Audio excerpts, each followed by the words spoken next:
As part of the 75th anniversary celebrations of the Central Bank of Sri Lanka, Dr. Montek Singh Aluwalia, a distinguished Indian economist and former Deputy Chairman of the Planning Commission of India, delivered a public lecture titled Charting a Growth Strategy in a Changing Global Environment. Sri Lanka is in that stage right now where you've done the stabilization and you've done well.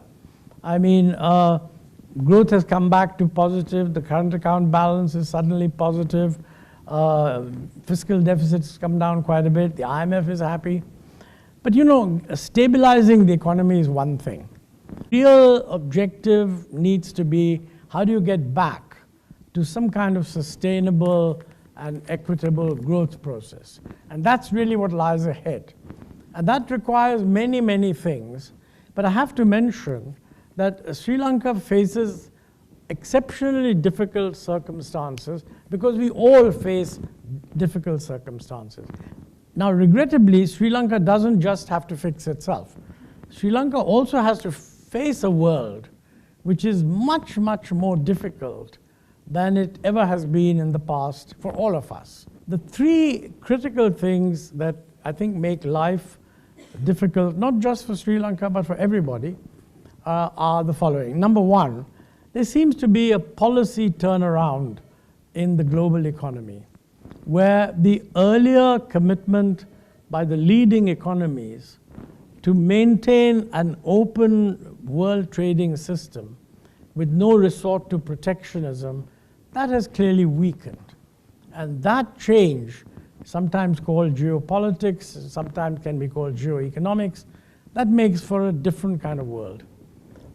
There are two other things that are independent of that, and they are not based on any policy actions taken by governments.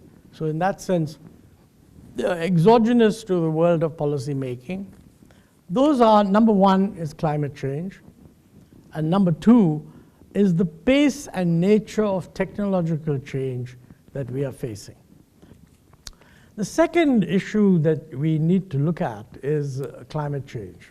And my guess is that in Sri Lanka also, you'd have similar, somewhere between 1 and 2% of GDP is the cost of actually dealing with climate change if you want to avoid the negative effects of climate change in future.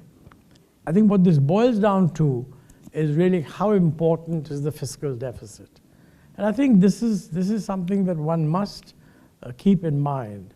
That, you know, traditionally, in the old days, whenever crisis situation arose, the IMF would say, cut the fiscal deficit, things. But even in the Washington Consensus, maintaining a macro balance as a precondition for the success of other market-led reforms was an absolutely central thing. So everybody recognized that it's not just fiscal. I mean, if you go and fix the fiscal situation in the sense of the fiscal deficit, you could do that by probably having the wrong kind of taxes or cutting the wrong kind of expenditures. But either way, you'd get a low fiscal deficit. That's not good enough. The whole climate change thing involves a clear identification of what is it that has to be done. And a lot of it has to be done in terms of damage prevention. Some of it has to be done in terms of decarbonization. The third item on the agenda, which makes life more difficult in future, is technological change.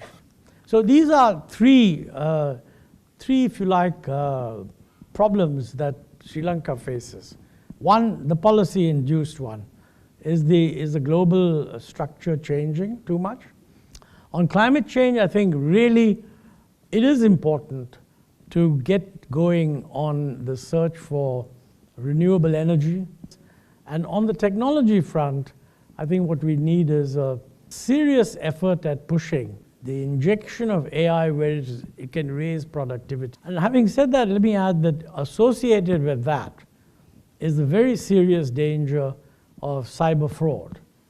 Dr. Aluwalia is widely recognized for his instrumental role in shaping India's economic reforms and development strategies from the early 1980s onwards, which have had a lasting impact on the country's growth trajectory.